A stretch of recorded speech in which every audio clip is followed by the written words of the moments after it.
Good morning, good afternoon, good evening, and welcome to Theta Live. This time with earnings trades as the topic. And yes, it will be run from 3 different time zones with the guests from both USA and Europe, and myself currently in Da Nang, Vietnam. So here it is 10 p.m. in the evening right now. We are in the middle of the earnings season, and boy, can that be exciting for an options trader. Hence the topic for today's Theta Live. I'm John Sandvan, who runs the Theta Profit YouTube channel.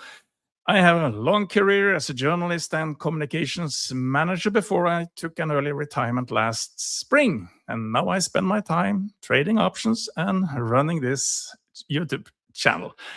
But enough about me. Let's bring in the 3 guests. All are experienced in trading earnings. First, from Berlin in Germany, Daniel Nikolaides. Hello. Hello, Dan. And from Vienna, Austria, here is Christopher Hejl. Hey guys.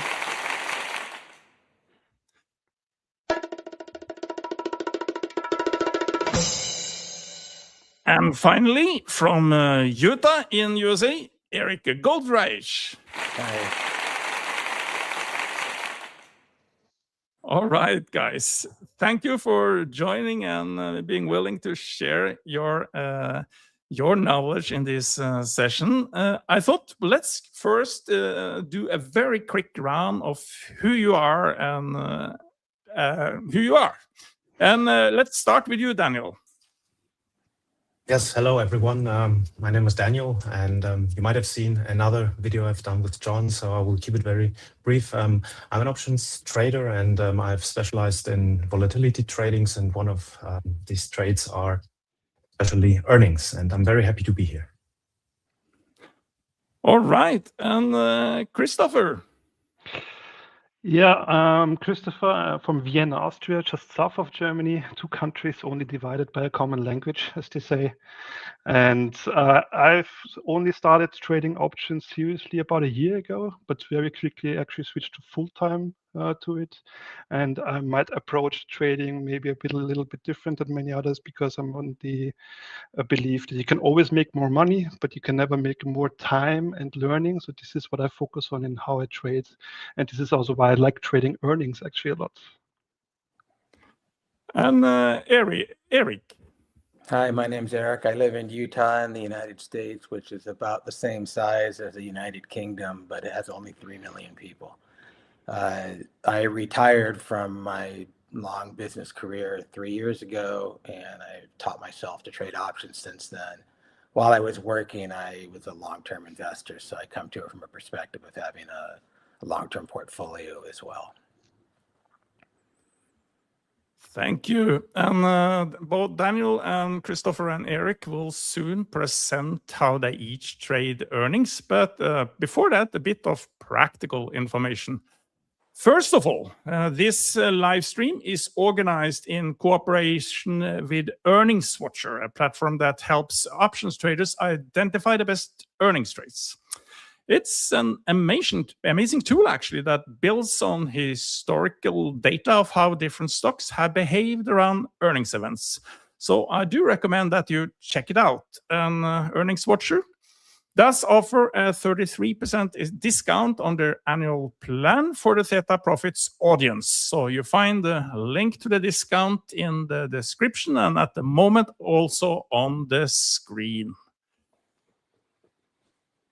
You can watch this live stream in 2 places, and both links have been shared with you in the emails you received if you registered for the event on the YouTube page or on the event page on Theta Profits. On that page, you can find both the Q&A tool and the live chat from YouTube embedded. You have 2 ways to interact. The first is the YouTube live chat. This is for interaction between everyone watching. Say hello to the others, cheer on the speakers, share your thoughts, discuss, and more. Selected messages might pop up in the streams, like I'm showing now, but this is also important. We will not take questions to the panelist from the live chat. Take part in the discussion. Please be nice and respectful to the others. Then we have another app called Vvox, which we will use for live polls, but also the questions. And I do ask all of you to get this one up on your phone or another place, vvox.app, where you have to give this session ID 154-982-335. So great if everyone is trying to do that now. And a couple of things while you connect. First, we do appreciate if you use your full name when asking questions.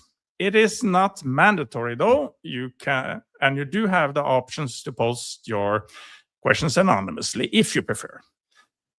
And only post your questions in Vvox, not on the YouTube chat. If you want to discuss with others, that's what the YouTube chat is for.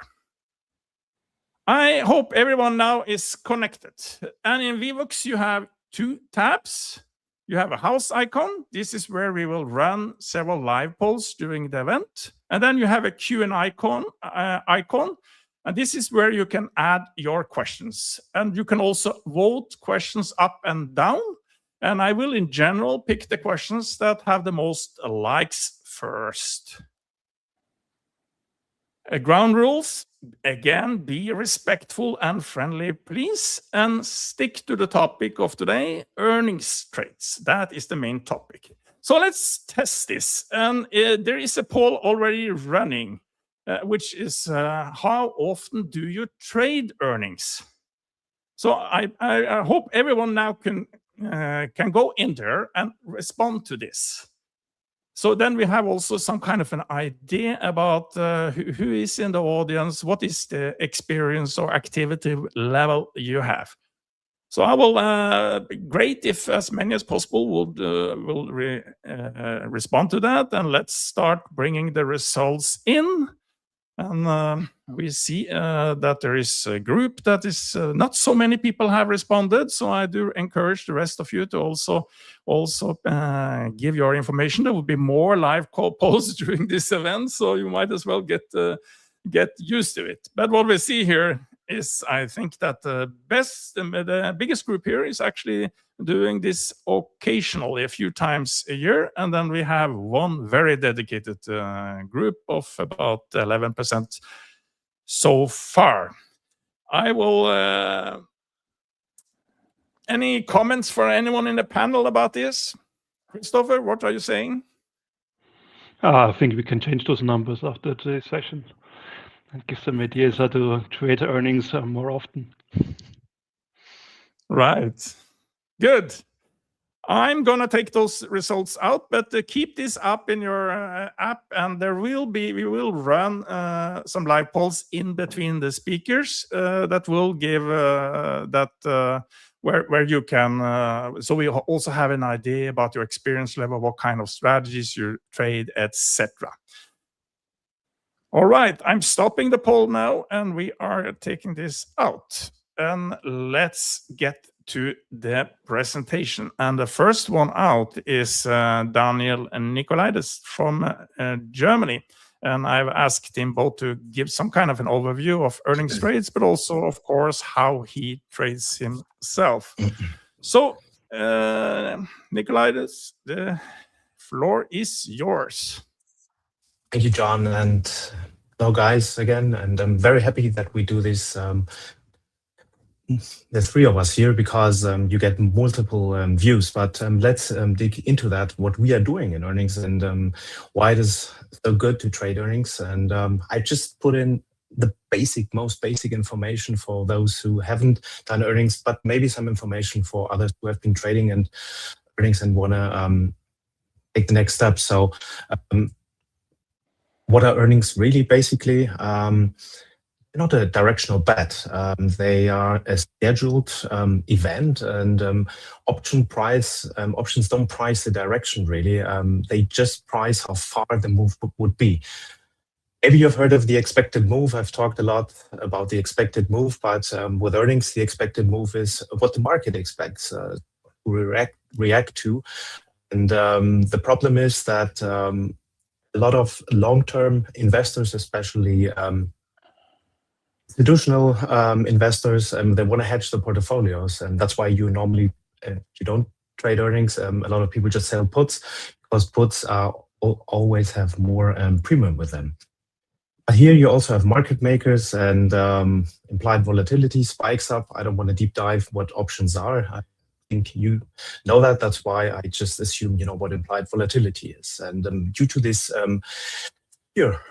rising, so the risk premium, we can trade this volatility because we have a very temporary, very short window where everyone is focused on that stock, and basically you can take advantage of that. It's one of the few parts in the tiny bits of the market where still retail investors might still have an edge, basically, and you can get some premium out of it. You asked to do a very general, give a general approach, and basically I mostly trade short volatility. We'll look into that, but I also do long volatility trades, especially going into earnings IV rush or 2 weeks out sometimes, especially to hedge my portfolio with it without buying VIX options. What we want there is if we have an expected move, let's say of $10, and we've seen in the past that moves 12 in average, and we see the positioning accordingly. We would want basically to go long vol. So we trade out of the expected rules. Short vol is the other side, which is maybe the easier trade if you calibrate right, because what you always have, implied volatility rises. That's why the prices go up of options. So IV ramps up, and when the earnings event happens, the results are out. Volatility deflates. So that's why you already got part of your premium back, which you have sold there. So you normally do this with iron condors or iron flies. We will look at that, how we do that later. And I love calendars, time spreads. I also do them on the earnings event. I will keep it simple today. I trade calendars for earnings before the earnings, and sometime if I see a mispricement and believe that the option will be repriced before we go to the earning. And basically, you get paid for fear, but this is what you do normally with options if you sell them.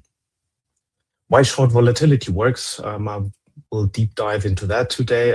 Like I said, institutions, they buy protection, and in the end, and basically because IV collapses, and you normally statistically stay in the implied move with a lot of earning results, you're able to collect this premium, and if you calibrate right, you basically on the long term have the mathematical edge on your side, and this is what you want. You don't want to overtrade, you just want to trade the way that the math works. Nothing else matters. And you might have a season which doesn't work out, but on the long run, on 10, 20, 100 seasons, if you have an edge there, and this is what we're going to talk today. I use Earnings Watcher. The easiest thing would be just to see how price has opened and how it has closed, and take this as an average, but Earnings Watcher takes the next step. It looks at the intraday maximum move, and this is what we are afraid of on the one side if we're playing short volatility, because we might get blown out of our position. But if we know what the end move is on average, we can also see that sometimes the move gap, there's a gap up, and in the end of the day, everything is fine, or we can sit that out. So that's why I look at both of these metrics, but mainly because if you look at options, you should see that there's a risk with it, and you should always look big is the risk before you look at the reward, because the reward is bigger the bigger the risk is. Without risk, there's no reward. And that's why Earnings Watcher shows how far the price can run during the day, and that's why it helps us calibrate the right way to avoid blowouts. That's the thing. A lot of wins, little blowouts. And I use a lot of other metrics, and one of the most important metrics for me when I'm setting up earnings trades are looking what the market has positioned itself. So GAGs, I don't know if you know about GAGs. It's basically the hedging of the market and where the levels are. I will show you something live afterwards. And I want to know how far the price can run before maybe the move is damped or the move will amplify. We have a level where there are a lot of sold puts, and basically market makers have bought puts, and they will have to do something, and they will have to let the price run. And this can be very bad for you if you have your positioning there. So this helps me basically look again at my historical calibration and also adjust intraday when the earnings event has happened, and I see how the market reacts. And if you have questions on that, we can deep dive into that. But basically, the core strategy is the iron fly and the iron condor, and that's why we calibrate basically the short strikes and see how far we have to go with the long options to collect enough premium, but also basically to be safe and to calibrate not only the move, but also see what the market has prepared for us. So we'll put it into a very simple, into three very simple cases, very easy. We have a stock which is trades at 100, and if we have a very strong environment, so basically, even if the earnings event happens in the beginning, we just look at the volatility collapsing, but afterwards these kicks in because a lot of bought and sold options there, and if basically they are at the money at 100, then the dealers will dampen the move, which is good for you if you sell iron flies, and then you just need tighter wings. You don't need to go further out, because the further out you go, basically the cheaper the long options get, but the bigger is basically the gap and the loss which can happen to you. So you always need to basically adjust, and it's not only important to know what happens with the IV brush and how much the statistics tell you what will happen, but how you set up, calibrate right before. So management starts really before the earnings result. If you have, let's say, I call them walls here, or reaction zones, if you have a lot of hold and bought options at 95 and 100, basically, then you might go for a condor, because even if the stock and the money pay the most, basically you should put your shorts there, because the price is more freely and move more freely there, or will be drawn in, because these zones also mainly react also as magnets and basically as support and resistance, but in a technical place. Basically, if you have a negative or very weak gamma structure, this means dealers will chase price, and that's why I will go sometimes for the calendar, especially if I look at the term structure before and see that there is a shift coming, and I would go for wider iron condors, maybe 2 standard deviation or 3 times the premium. So without much further ado, let's dive into that, and I will change you so you can see what I'm doing here. Hope everyone can see my screen. We're here at Earnings Watcher, and we are at the Moves Analyzer tab, and I've prepared for you 2 very, very simple and very boring stocks, which explain everything very well. Basically, on the one hand, we have Coca-Cola and we have McDonald's, and I'll try to show how I do that. They don't report this week. I didn't find something which is very easy to show. And I know a lot of people like to follow things, so you have some time to think this through and maybe follow this, not the trade, but the whole idea. So if we are in the Moves Analyzer, what does the Moves Analyzer do? You see a lot of other stuff here, but it shows us which moves we did have. So for me, it's always from the big perspective to the small perspective. Happened in the last years, because sometimes stocks do change. Also Coca-Cola, which is a boring stock, let's say it like that. Warren Buffett stock, if you want, which will pay its dividend, but it doesn't blow out that much. But if we take the longer perspective, we will see it has an average move of 2.9. We go just to the 2 years, we see it's 2.8. It's a tiny change, but it is for a stock like this, it is a change. If we go back 10 years, you will see it is 2.9. Basically, we know, but basically that we'll be doing great if we stick around 3% and we can collect enough premium there and basically not get blown out. What also is important is to look at how many times the actual versus the implied move, how many times has there been a beat. Look at the last 8 quarters only here. So only 3 times, basically Coca-Cola, the intraday move ended up outside of the implied move. But the good thing with Coca-Cola is if you look basically at the end of the day moves, we can do this here in the drift lab, we can do that later. You will see that it normally tends to drift back into the implied move. So basically even in the morning, if there's a gap up or during the day, you look at the positioning and then you sometimes basically you with a little adjustment you can still get your premium or don't take a loss. This is very important for us to know. And another thing is the move's direction. Does the past tell anything about the future? If you look at history, it does sometimes, but you can't always predict the future right from the past. But we know the stock tends to go up. So if I had to skew, I would skew to the upside if I just use this data, but if I also use gamma levels and basically intraday change of the gamma positioning, look at the DAX too, we'll see you later what the DAX is, might go and skew more or less. And this is something we are going to do right now. Moving for a very brief minute to another tool I'm using. It's called ManTheQ. They provide gamma levels and much more. And basically, Coca-Cola is reporting next week, so we will discard this expiration here.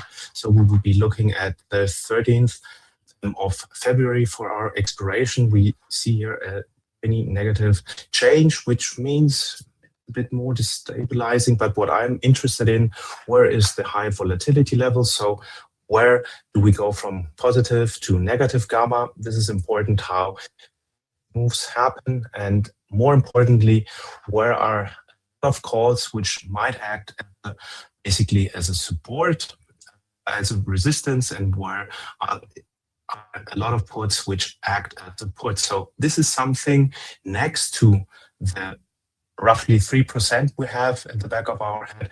This would be maybe possible short strikes we can put our iron condor or our basically iron fly. So let's go back to Earnings Watcher and try to set this up. I know the prices are from this week, it will ramp up. Maybe we will get more premium, but for the sake of it, basically Coca-Cola is a very nice example where we can show you a lot of things because basically it has been a winner for a lot of times. The yellow line, which you saw, was nothing bad. It was something good. Basically, it showed you that this was a strike where there is not a lot of liquidity. And this is a very important part. Liquidity is really, really important because you don't only want to get into trades, you need to get out of trades. And if you pay more to get into a trade and than you can make with a trade, and basically you have already booked a loss. Basically, the easiest thing is to go to the already set and prepared dashboard here. We will go out to the next expiration. Sorry, we need the 13th. We were already, it was smarter than I was. So I told you 3%. So we could sell or straddle here if we would like that, but I like this as a reference point so I know what happens with the fly. I'm collecting $2.50, and then basically You remember the numbers from before. We can look at this afterwards, but let's go to the flies. We find a fly right away which sits outside of these 3% and gives us enough. Maybe not, but let's start with this. It's 2.4, 2.7. You remember I said the 77 and 72 are some good numbers. So let's see what happens here, where basically what will be taken out. So 77, we're already quite safe here, and 72, basically, this is not that safe. It's something I wouldn't do, so let's clear that out, and let's keep it easy. I don't know how much time I have, John, and you let me know if time is running out. It's starting to run out. Yes. Okay. So wrap up in a couple of minutes. Yes. I'm trying to be very fast. 79. The 72. So you see, this is a skewed. Basically, we would go to the 80 here. We want to keep it very simple. And the 77, think of it. And basically,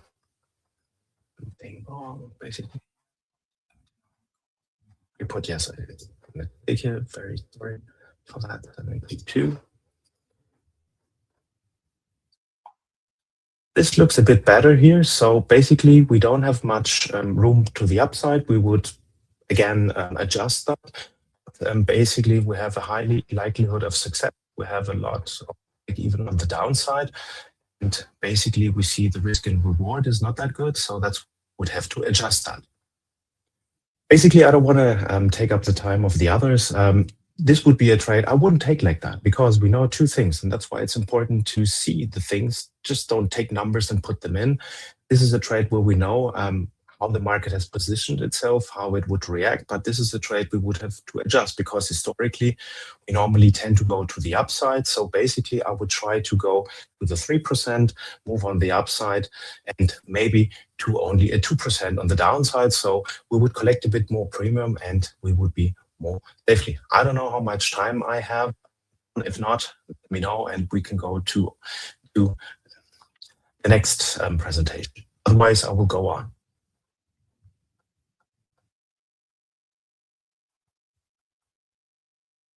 Sorry about that. I think it's the time that we move on to the next presentation, so we get enough time for the questions and answers, the questions people may have.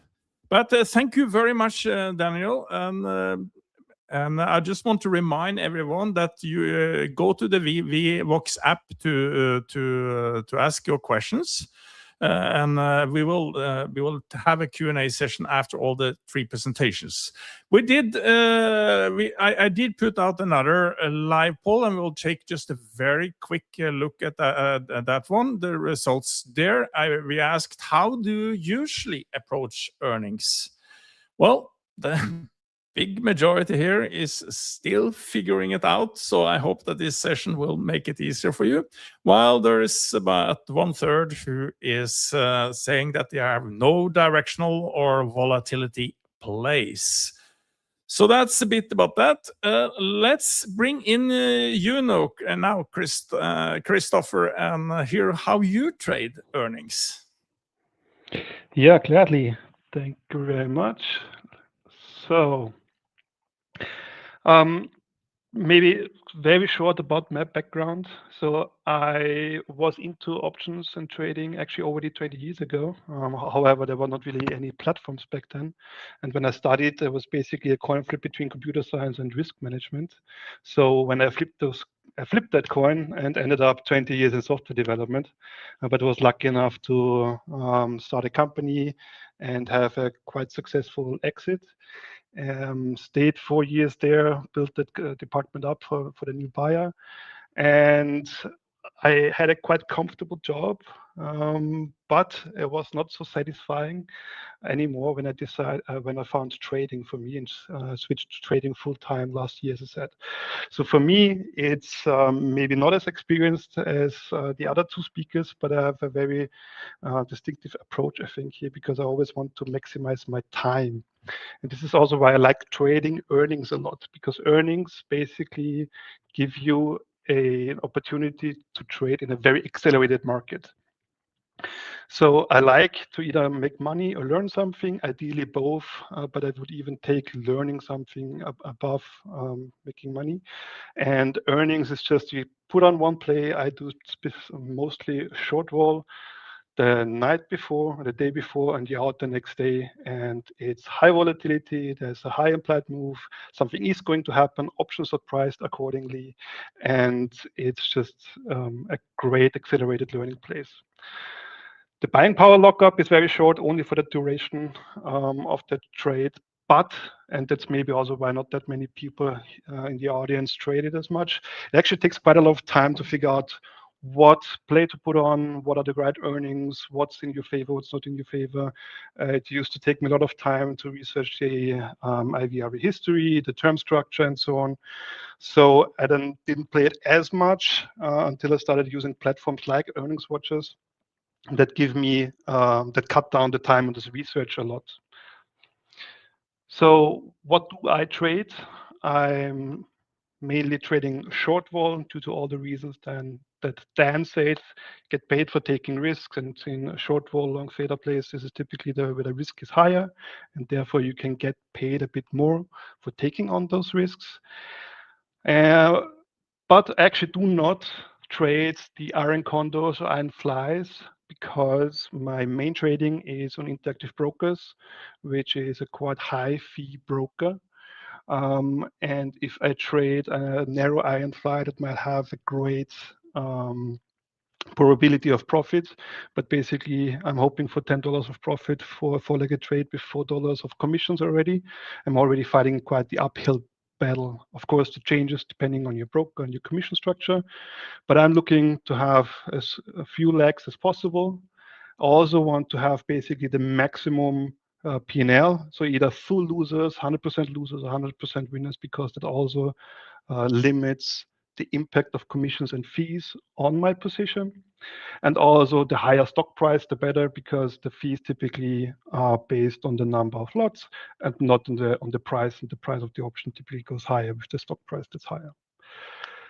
So by process of elimination, that basically narrows down to mostly a calendar structure, as I don't like to sell short strangles, as I don't like to have undefined risk on earning plays.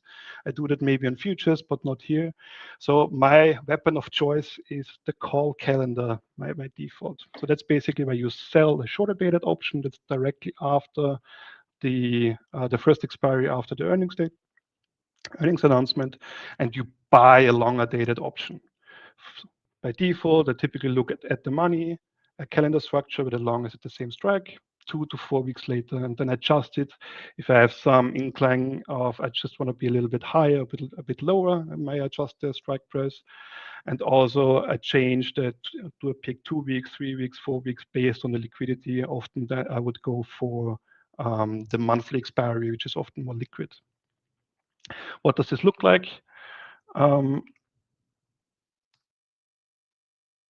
Yeah, the calendar spread is, in contrast to an iron condor or fly, a short vol play that you pay for. So it's actually usually a debit trade, because you pay the difference between the longer dated option and the shorter dated option. Since the longer dated option is usually worth more because it's longer out in time, you pay the difference between those two. And it also turns out that this is your max risk, which is always important in terms of sizing, to look at your max risk. Right? What we want to happen is for this value difference between those two to widen as much as possible. This can happen by either the short losing a lot of value while the long keeps it, or both gaining value but the long gaining value more. So this is what we're looking for. As an example, this is a trade from Monday to Tuesday.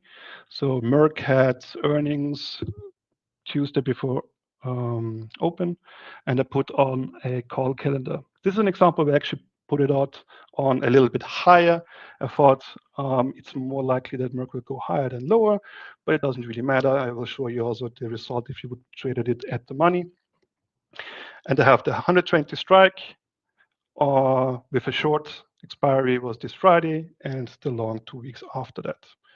And now the most interesting part is covered up.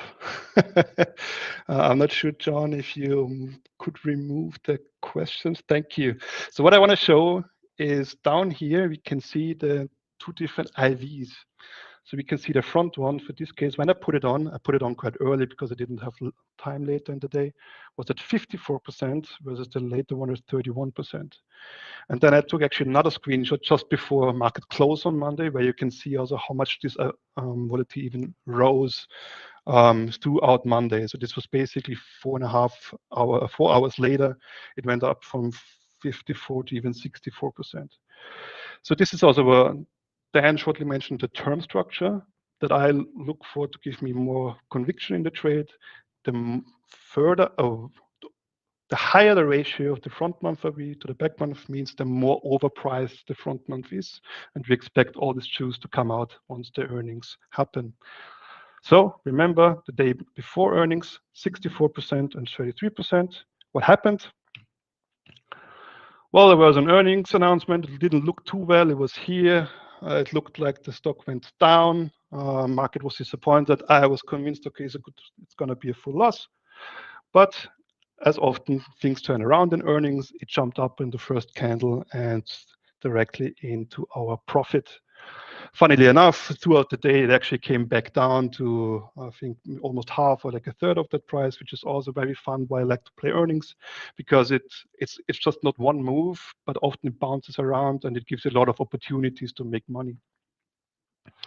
So in this case, we can see not only did it move into my hands, wouldn't have mattered that much, but the front IV halved. So we went from 64% to 32%, and the back month from 33 to 22.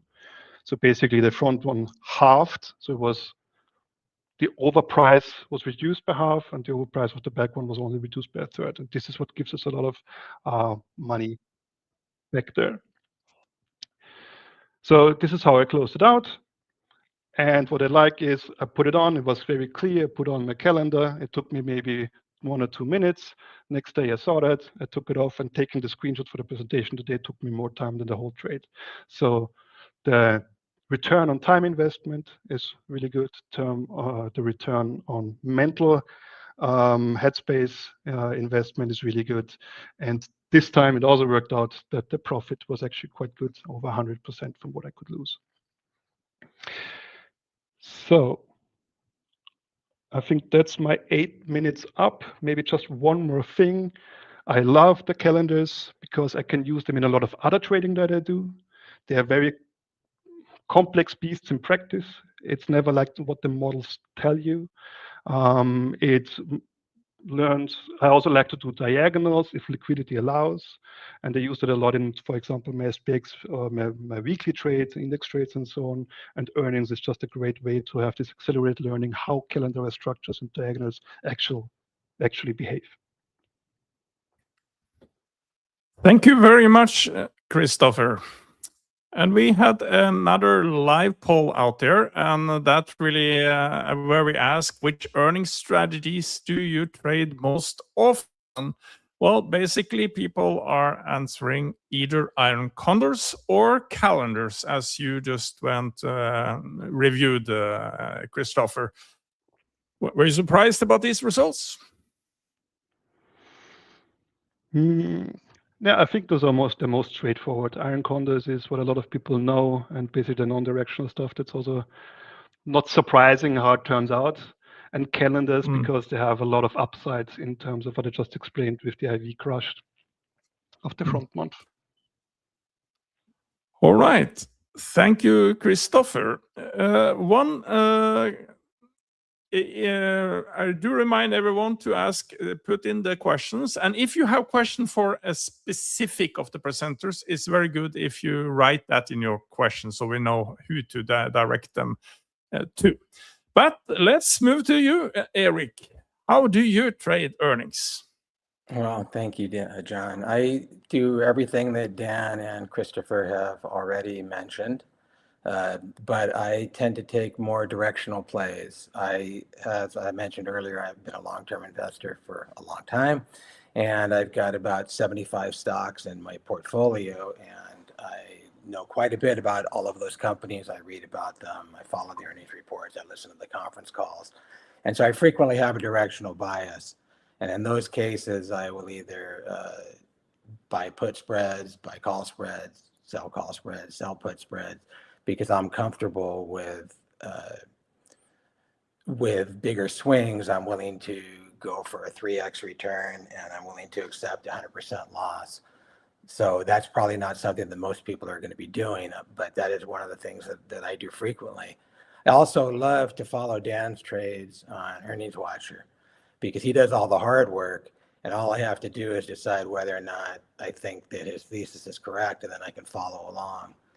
We didn't talk too much about Ivy Rush, so I want to talk about Ivy Rush. This is when you buy a straddle or a strangle prior to earnings because you expect the IV to increase faster than the theta will hurt your trade. And Earnings Watcher does a great job of modeling that, and it gives you an opportunity to make somewhere between, say, 4 and 10% in about 3 hours. And that doesn't sound very exciting for someone who likes to, swing for the fences. But if you think about the fact that a T-bill, the risk-free rate of return is maybe 4% per year, then you can make between 4 and 10% in 2 hours. And you can repeat that, say, 100 times a year with maybe a 75% success rate. That is a very, very interesting way to trade.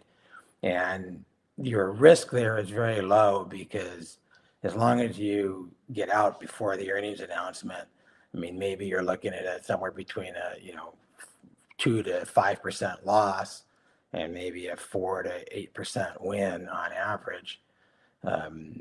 That becomes a very interesting way to trade, and you can take a much bigger size there because your chances of losing a lot are very, very low. So it's quite fun to enter a trade at 4 hours before the close, and then close it out for 5% 3 hours later, and just continue to rinse and repeat that. And since Earnings Watcher is part of the sponsorship of this program, I want to mention that if you're new to earnings, this is a great product, because there's a daily video where the best trades of the day are explained on YouTube and in Discord, and you can interact with other people on the show and talk about the trades. And that gives you an interesting way to learn if you are new to earnings. And there's a paper trading feature and all sorts of other things that are very interesting. And I know I'm much briefer than my colleagues here, but I don't want to restate what they stated. All of their strategies are very smart and very valid. But mine is more, I like Ivy Rush, and I like to take directional bets on the 75 or so stocks that I follow closely, because I think I have an edge there. As a retail trader, I don't need to swing.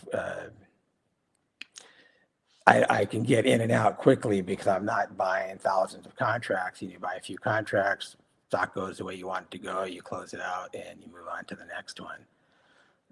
So I'm going to keep my comments very brief so we can hopefully have some questions from the audience and try to answer the things that are specific to the people that are trying to learn from us. So I'll turn it back over to you, John. Thank you, Eric. We have I added another poll, and not so many people have answered. But the question is, what's your typical max risk per earnings trade? And less than 1% of the account, 1.3% of the account, or more than 3% of the account, or you don't have a fixed rule. Well, seems like most people are at less than 1% or 1 to 3%. But I thought we could start off with this, running this question with those of you in the panel. Let's start with you, Eric. What is your rule for how much risk you are willing to put on each trade you do? Now, that's an excellent question and a good one to discuss. So I think about my portfolio in two places. I have the big portfolio that is a long-term trading that is separate from the options portfolio. So the vast majority of my funds are long-term investing. So just from the options portion of the portfolio, on a directional trade like those that I like to do that I mentioned, I'll be somewhere between 2 and 4%. Because if it gets blown up and goes to zero, I don't want to be crabby to my kids and nasty to my wife. I want to be able to accept the loss without any trouble, and I don't want to lose any sleep over it. If I'm doing something like an IV rush trade, I might do 10%. That trade that I mentioned earlier, which is you maybe hold for 3 or 4 hours, because if I'm doing 10% of my options portfolio, but my probability of loss is maybe 2% of that 10%, I'm not too worried about it.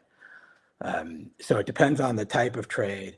If I'm doing a calendar like Christopher was discussing, I love those as well. I'll probably be in the 2 to 3% range.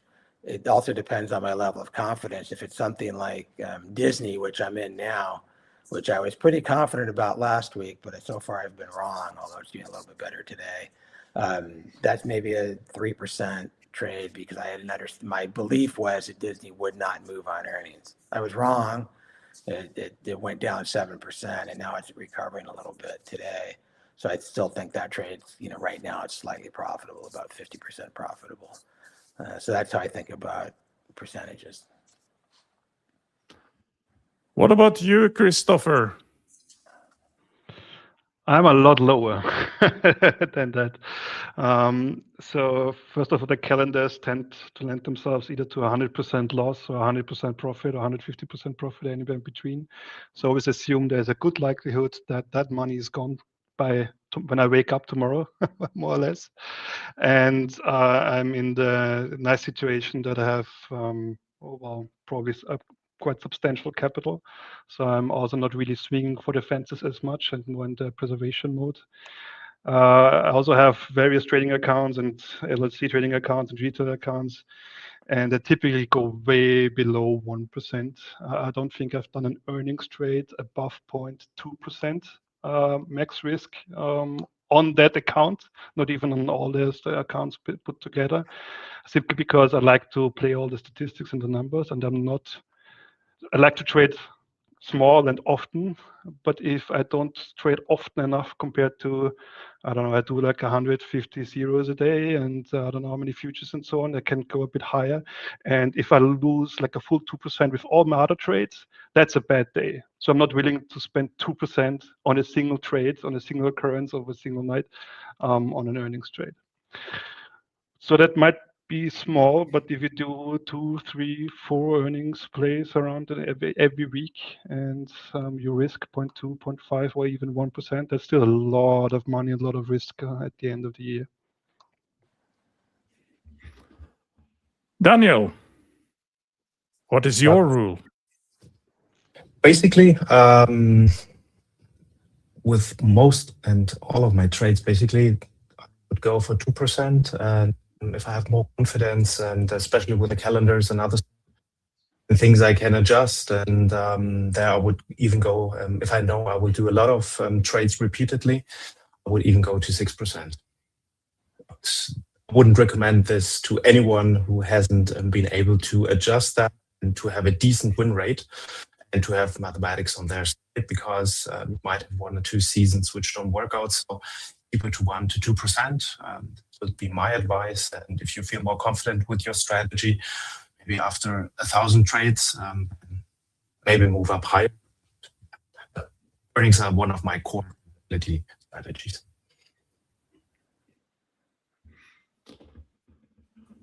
All right,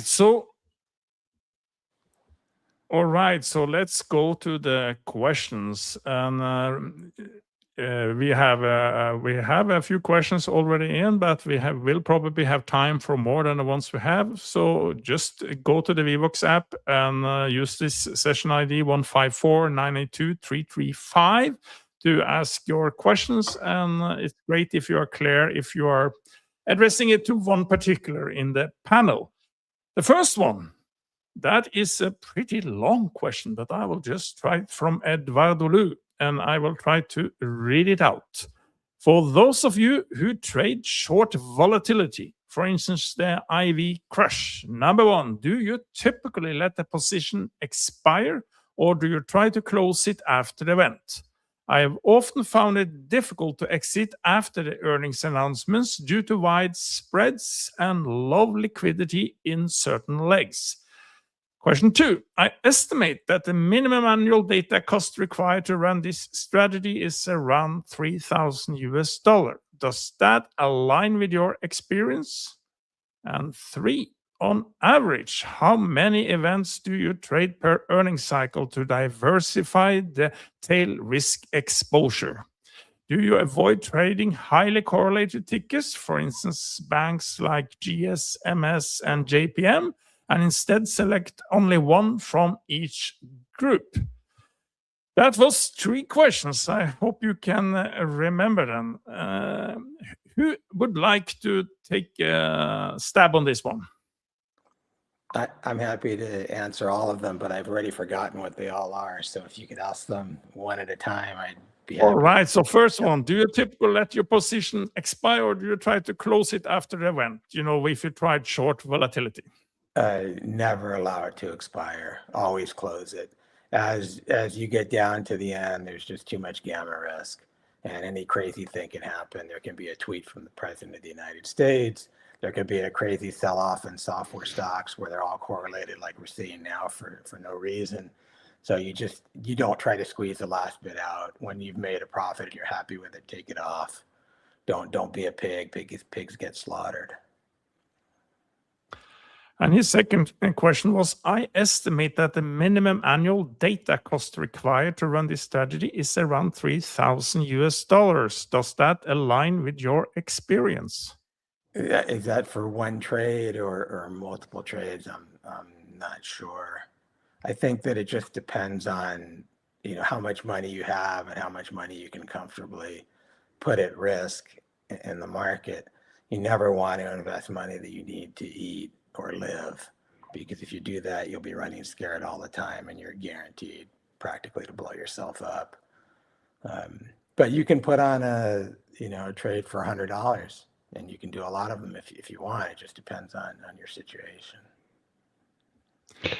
So that question was about the data costs, which doesn't really I think $2,000 is roughly what you pay if you want the historical options data of US stocks. That's around $3,000 if you want to do your own backtesting, for example.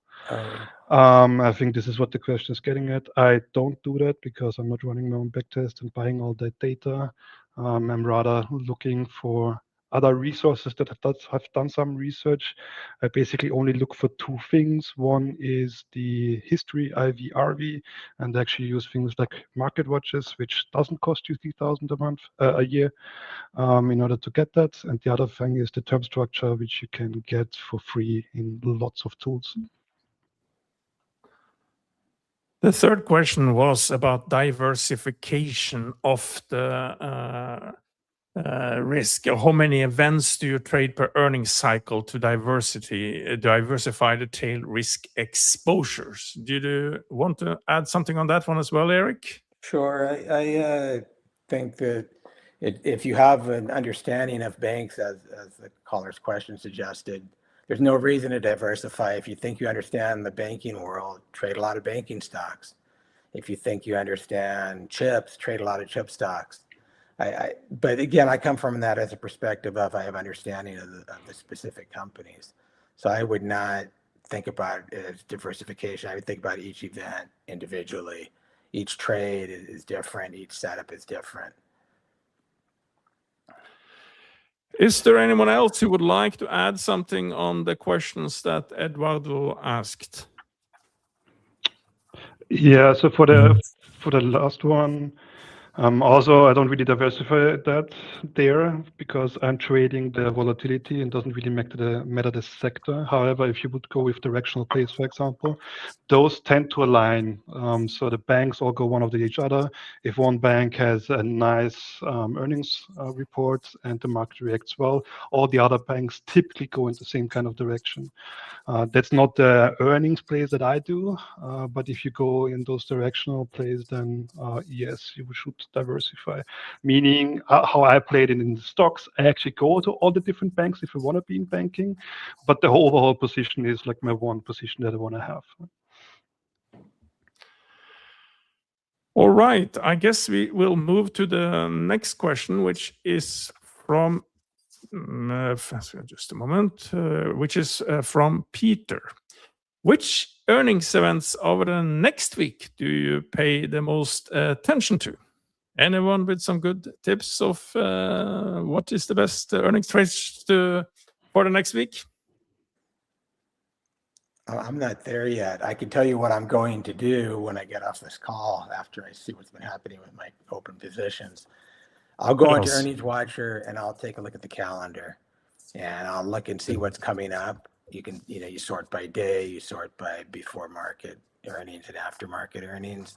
You look at the expected moves, you compare that to your viewpoints, and then you move forward. So with respect to my earnings trades, I'm going to be doing the work for tomorrow, today, and the work for Monday on Sunday, and like that. I don't go too much further, so I don't have any hot tips for that questioner. Anyone else? Yeah, basically you can look if you want to do the short ball and McDonald's. I told you about these are boring ones, simple ones, and it's not about tips. It's what Eric said. I do a weekly preparation, and Earnings Watcher makes it easy to do that. But even more importantly, you should always, before you set up the trade, and always do the trades in the last hour, 15 minutes of a day, and I will also try to close them in the beginning and run if I see some directional profitability there. The thing is, you should do your preparation if you have the time, but always check the actual data because things change, positioning change, and the option flow change. And something you saw here on this video might not be valid next week. So always be on jour with these things, and yeah, try to have basically data when you set up the trade. Don't get it lured in. The difficulty about planning ahead for next week is that the market goes crazy on its own every day. I mean, if you were planning on software stock earnings trades for next week now, you're getting run over in the last 4 days, and the whole marketplace is going to look different in the next day. And as a general rule, I would say that, or suggestion, I think there are a lot of beaten up software stocks now, so I would be looking for those that I think are likely to bounce because everything's gone down, but they're not all going to be destroyed by AI in the next 3 weeks. So there are going to be a lot of opportunities there. You just have to figure out what those are. But if you'd asked me that question last week, I wouldn't have been able to answer it because those software stocks hadn't started to get beat up. That's at least not to the effect that they have this week. I deployed a lot of capital yesterday. In that same idea? Yeah. Excellent. Excellent. Any tip from you, Christopher, on this? So this is why I like the earnings plays a lot. There's not a lot of preparation that I do nowadays, so I don't need to spend a lot of time. I can actually show how it is, how I work. Basically, I go to just before close or whenever I have time for the day, I just see what's up for tomorrow and if there's any opportunities. And for that, also right now, I'm using actually earnings watchers that you also mentioned at the beginning. Either go to the data picks or I'm at the Discord if Dan has something already on the silver platter for me to look at. I'll go to the wall scanner. Then I see, okay, tomorrow is maybe Google, maybe Amazon. Then I look at the IV, RV. And I think somewhere was also the question, how do I know the term structure, right? So the easiest how I do it is just I use TradingView a lot to look at the charts, and TradingView on the side always at the bottom has actually at the money IV term structure right there as a slope, and that shows you quite easily. I don't know if you want to share this. I can show that. I'm sharing it right now. So this is, for example, Amazon that has earnings, I think, tomorrow. So that's something I'm going to look at. And the term structure, we can see it down here. So again, that's like the 78% 1 week and 60% the next week. And I'm looking at the biggest difference here. For me, I would like to see at least a 1.35 ratio. Great is 1.5 ratio, and sometimes you get even higher, especially nowadays with the Max 7 getting 3 expiries a week. There's a lot more things you can do in calendar structures now. I'm actually quite excited for some more plays there. But basically, that's how I would go. I go to Earnings Watcher, go to Data Picks, Scanner, see what's for tomorrow. I don't look ahead the day after tomorrow or next week at all. Look at the term structure, go into option strat that I showed also before. Play with the curve that I want to have, maybe even put on a diagonal. See, I want to take off the risk of the, share this tab instead. So go into option strat, filter that out, look at, again, the IVs here. Maybe say, I don't like the downside risk, maybe put in a diagonal, for example. And this is, again, something that's just really, really nice. I put it on, and tomorrow it's off. So I actually do let trades expire when they're full losers. And then they just expire somewhere. And I don't care about paying the commissions for the closing of a full loser trade. I agree with that. I didn't mention that. I try to forget about the losers. You're exactly right. There's no reason to pay to get out of a trade. Yeah. Although you should then forget about it. So what happened to me, for example, what was it? Philip Morris, I think, I played earnings, what was it, like 2 quarters ago, and they just tanked 15% or something. And it was just gone. And then you start thinking, but I still have, I mean, the short is worthless, the long is worthless, but I still have it. Maybe I can turn it into a Pullman's covered call. Maybe I start selling some shorts again, and it's never a good idea. It's a different trade. You would never put it on in the first place if you haven't had this leftover position. It costs you more. There's no expected value there, and it takes a lot of your mental space. So earnings, look what's tomorrow, put it on, next day take it off, and go out and enjoy the sun if you have any. All right, we'll get on with the list here. And we have a question for Eric from James Coates. Eric, what is the most common trade strategy that you use for IV rush trades? I look at Earnings Watcher because I'm not smart enough to model IV rush, but I buy it at the money straddle, and I'll hold it for. Maybe buy it about I'm trying to convert this to Eastern time. Maybe buy it around noon Eastern time and get out a little bit before the close. Just be that the money straddle. I strictly do IV rush based upon Earnings Watcher modeling.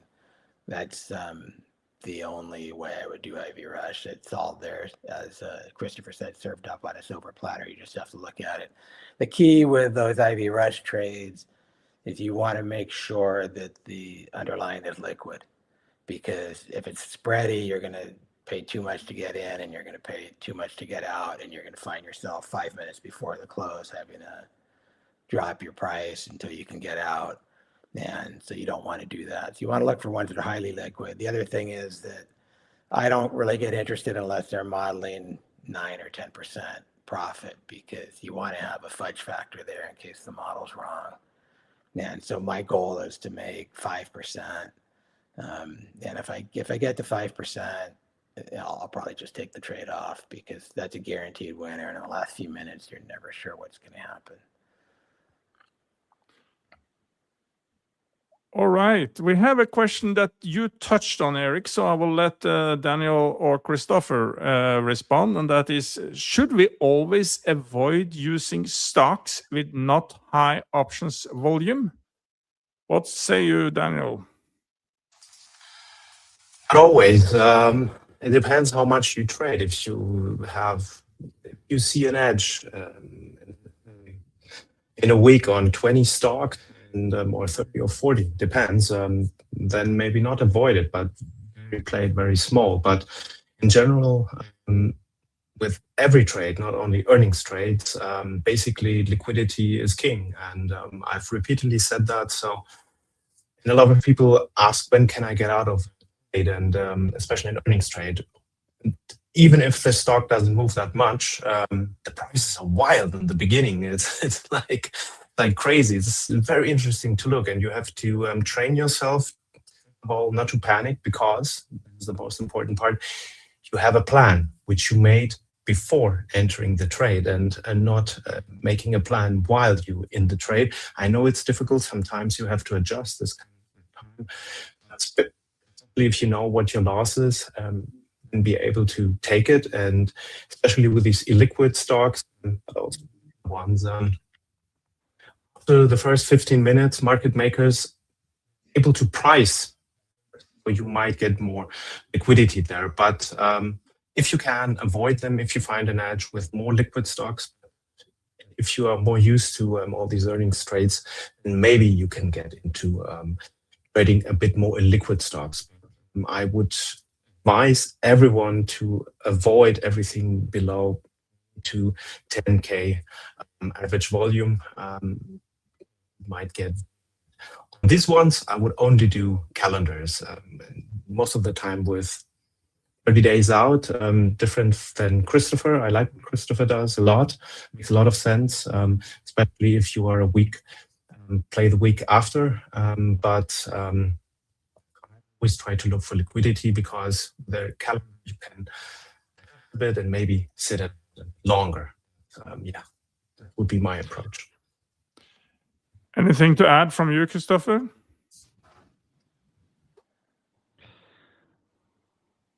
So I think the problem for the question is something else. So, and I had the same issue. Why would you even want to trade this? Isn't there enough other opportunity there? And when I started doing the earnings, I had to do a lot of research. I was doing all the term structure. It took like, I don't know, 2, 3, 4, 5, 6 hours every week as a preparation for the upcoming week. And then I spent all this time, and then I look at the table and nothing looks great. But I already spent 6 hours. What do I get out of it? Let's just take the top 3 ones, right? And just to keep you busy. And we want to trade. We are traders, but it shouldn't then still take a bad trade. May it be because of liquidity, not the right term structure, or anything else. So find also other strategies to scratch that itch, and don't try to figure out how could I make a strategy that has this illiquid stock and maybe do an earnings trade. Or if you love the stock, buy the stock. I mean, if you can't get liquidity in the options, just buy the stock, and if you're right and it pops 20%, take your 20%. Yeah, do a ride or die. Just do a put credit spread if you say it's going to probably go up, and just let it expire, for example. But again, there's probably other better opportunities, and I know that you want to trade, and sometimes there's nothing in earnings as well, right? There's a reason why we have earnings season where you can't even catch up with all the opportunities there, and then there's a week where you better travel to Vietnam and enjoy the beach, right, John? But yeah, slippage will kill you. Slippage will kill you on the liquid stocks. If you're losing 10% to put the trade on, and you're losing 10% to put the trade off, you're down 20% before the stock even moves, and that you're just not going to win there. It's too hard. Yeah. Eduardo has a question for you, Christopher. The bid-ask spread on calendars can be very wide and can easily eat into your edge, except for a few liquid tickers. Do you enter the trade as a single position using limit orders, or do you leg into it, opening one side first and then the other? I do limit orders and enter it as a single trade. I haven't found too much issue with that, again, because I don't try to trade every stock opportunity when it's, for example, also illiquid. What can happen. And actually, the example that I showed with Merck, even though it's actually quite popular stock and quite liquid, I couldn't put on exactly what I wanted. I wanted to put on a diagonal above, actually. But the longer dated option wasn't liquid enough on the strike price that I wanted. So I actually changed my structure a bit, and then I had the liquidity that I wanted with very similar trend to what I wanted. So I sometimes do these kinds of adjustments. As in lagging in, I haven't found much for these kinds of strategies that it makes a difference, because if I put it in, it basically always crosses the bid ask of the two individual ones anyway. And I don't see. I'd rather pay the additional cent or so that I have on the combo instead of the price moving in between. James is asking, and I'm not sure who this is directed to, please explain further how you select your strike prices on an iron condor, in particular the strikes that define the risk. Anyone? Dan. You this would happen. I would try my very best to keep it brief. The first thing is, which is most important, for the move and for the preparation, but more important is to look at what has happened in the data. So if we see like Coca-Cola has done roughly 3%, so you just try to make the math. Let's say we don't skew 3% up, 3% down, and then if you want to have an iron condor, if you want to do a short straddle, which I wouldn't advise, even on Coca-Cola, you might even fall into that tent. But the thing is, what I do later is basically we evaluate these kind of strikes, the short strikes I've selected, especially for short. Well, you can do the same for the long ones, but you can evaluate them on what the market has positioned itself, so you just know what happens if these strikes are reached. That is the important thing. And yeah, also did Merck, and basically, and is one of the nice ones. I did it with a different structure. I was late, so I didn't share it with the other users and colleagues. But yeah, I looked at it and I adjusted it a bit during the day, and basically I had live data, so I could basically salvage a bit more because I saw the drop. I could adjust the strikes, and I knew when we went up, there might be a place where this stopped, and I could salvage a bit more. So this was a very nice trade. But Merck is more volatile than you would think in the beginning, yes. And earnings watcher showed that basically in the historical data. We have a question about calendars, which I guess is also for you, Christopher. On calendars where we try to benefit from the increased volatility before earnings. In your experience, how much time before earnings do you enter the trade? Thank you very much. So as short of time as possible, not necessarily because the AV goes even further, which it does, but because I want to be centered, right? So for example, I took the trade that I showed before, actually like 2 hours after market close, after market open before. Ideally, I wanted just before market close, but I didn't have time that day, so it's fine to even be earlier.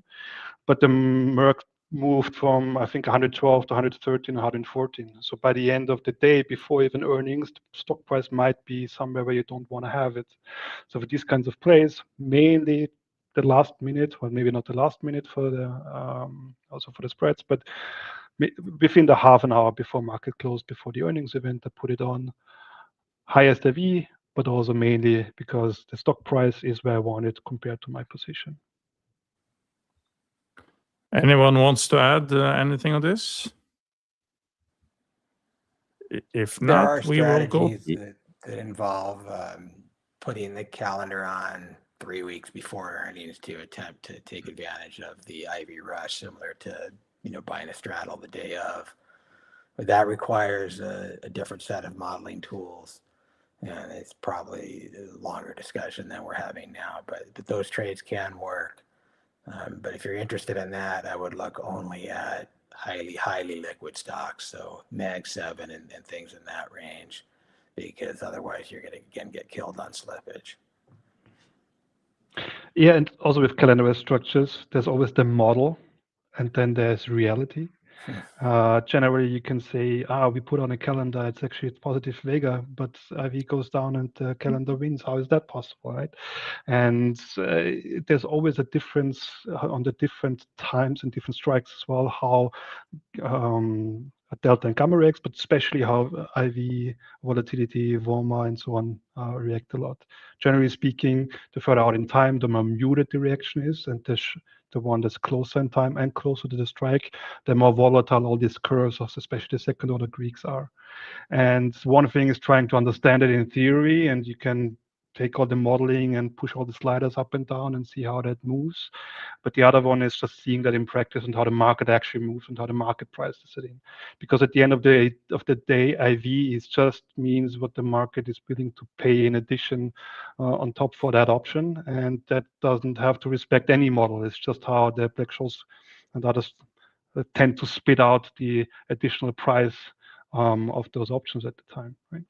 So again, this is why I actually like to play it on earnings, because it's just an accelerated market to get this experience in. There is one question in the YouTube chat I will take in, even though I said I will not take questions from there. That's for you, Christopher. Do you use double calendars for IV crush effect? I have done it,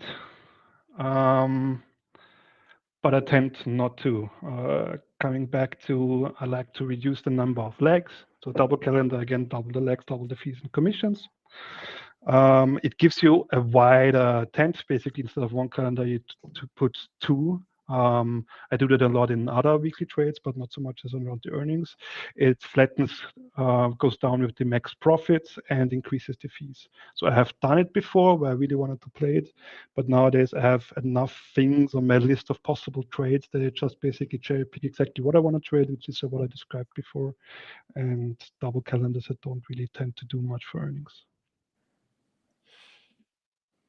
We have only 2 questions left, so we're gonna wrap up soon. They are from Henry. Is it very reliable to look at gamma exposures of the market makers in the stock? How reliable is the gamma flip point? Thanks. Guess you can start on that, Daniel.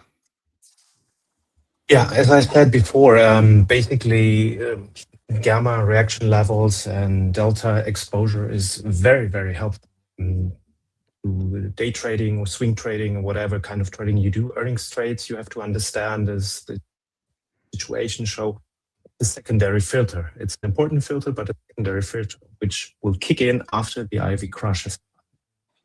It is reliable in general, but with earnings, its reliability starts again after the IV crush happened in the first couple of hours. And you asked about the flip zone. The flip zone doesn't basically predict reversal. It just tells you where maybe the move can be dampened above the flip or amplified below the flip. So above the flip, you might have chop, pinning, mean reversion. This is good for short volatility. Below the flip, we see squeezes, trends, sometimes crashes. And basically, yeah, it helps to know these things. And but if you want to keep it simple, you don't want to keep the trades on longer. Like you have seen with the others here, we try to take our trades off, look too much at losers. Use it for calibration mainly. And if you take out the trades in the first 15 minutes, first up, liquidity has come back, then you don't need to worry about that. Just have it in the back of your mind where things can happen and calibrate accordingly using your preferred program, or just use the options chain, and you will find basically the solution you're looking at. So do you mainly use it as a tool to pick your strikes for your strategies, or also to decide whether you actually want to trade it or even change the size? It depends on the stock. A very liquid stock, basically, it's a secondary filter. Basically, it might invalidate a trade or might reinforce a trade. So I avoided some trades. Basically, the positioning showed basically that we would be maybe amplified for a larger move, basically. And but it helps me pick the strike, yes, too, and it helps me manage, basically, especially on the other day. This is something which I told you, if you just do the regular trades and take off your trades, you don't need to do that. But let's say I find a favorable stock and I do 10 contracts on it. Then I will take out 25% or 50% very, very fast. And if I see they are winners, and maybe the next 25% after some time, and then I would leave runners or adjust something. But this is what I do because I do it with all the other things. If I can give advice, just put on the trades as a pack, like Christopher said, and take it off as a pack. And don't try to stick too much with losers or look at them.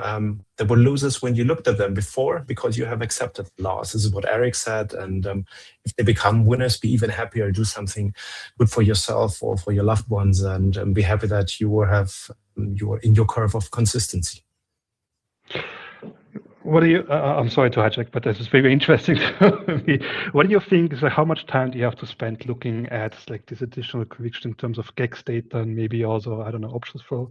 Because I see a few people that have a lot of experience, a lot more experience than me, that use GEX to I think great effect.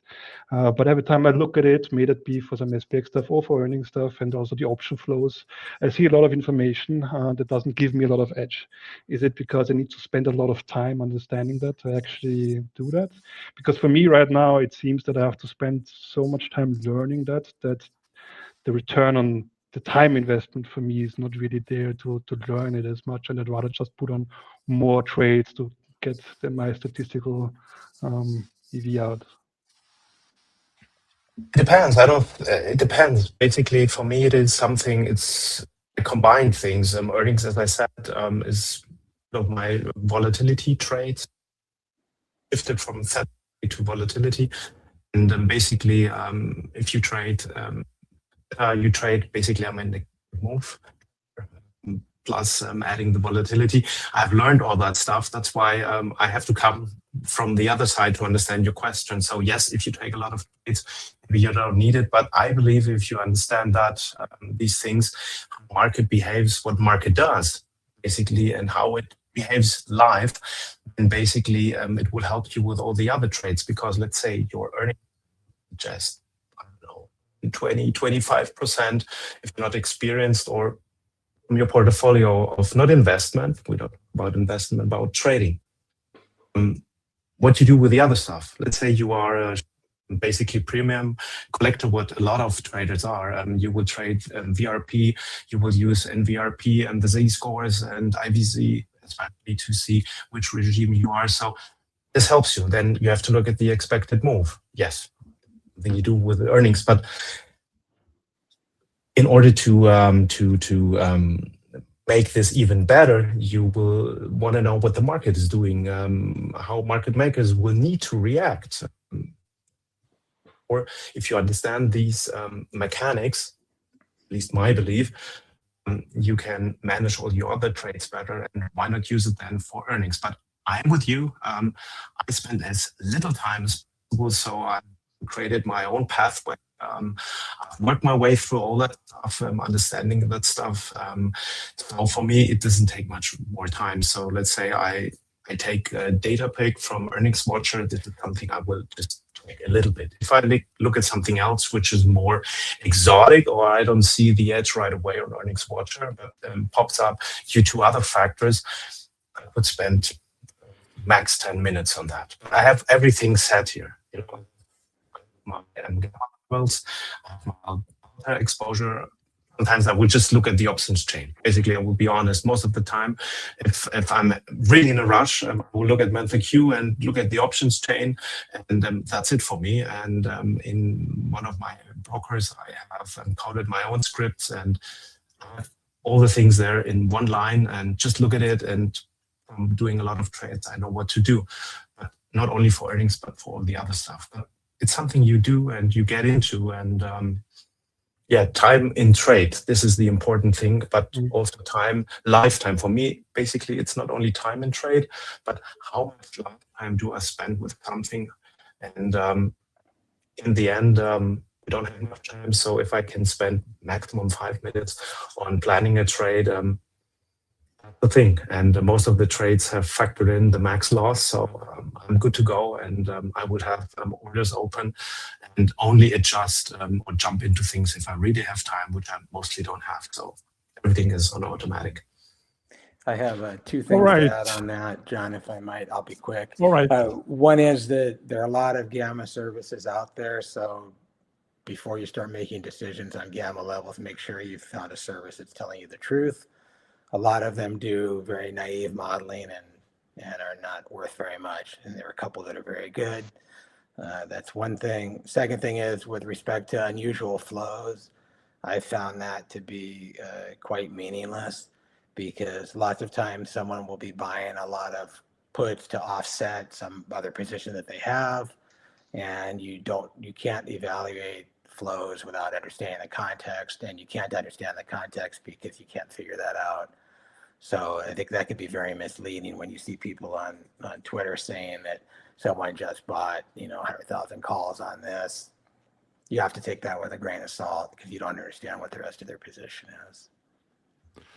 All right, we'll go to the last questions and answer that very briefly. This is also from Henry. I use options to protect the stocks in my portfolio around earnings. What techniques would panelists suggest are best suited? Lately, I've been doing collars with different expiration dates. Any better suggestions? Anyone who want to take a very quick stab on this one before we close? Don't. That's my quickest. If you want to have the stock, have the stock. If you want to trade the option, trade the options. But if you like the stock and have the stock, and then you pay for the protection, you diminish your return from the stock while not gaining really much value from the option. I think there are very little more institutionalized use cases where it makes sense, which I think is not really profitable for most retail traders. But I agree with that, but I will say that if you are worried about a decline rather than thinking about protecting your position, buy a put spread so that if the stock goes down, some of that is offset. But I don't think it's realistic for non-professional full-time traders who don't work for big desks to protect their positions effectively. All right, our time is up. As mentioned before, this live stream was organized together with Earnings Watcher, and there is a discount link that if you want to try Earnings Watcher, you find it on the screen now, but it's also in the description. There is also affiliate links to two of the other tools that have been mentioned today, Mentor Q, and also Options Strat that Christopher used to visualize his calendars. But with that, I will say thank you to everyone who watched. Thank you to the fantastic panel for sharing your experience and knowledge. We will organize a new Theta Live in March, most probably, so look out for that. And of course, every Sunday there is a new video interview with the retail options trader. So thank you very much to the panel for great job. Thanks for having us.